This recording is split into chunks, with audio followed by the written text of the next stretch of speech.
Hello everyone, in this video I'll show you how to make a brush oval in Photoshop step by step. Create a new layer, click on the brush tool, right click, choose brush tool and settings, brush settings. See this, make oval, horizontal, vertical, okay.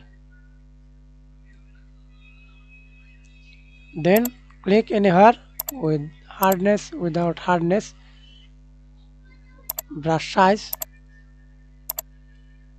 and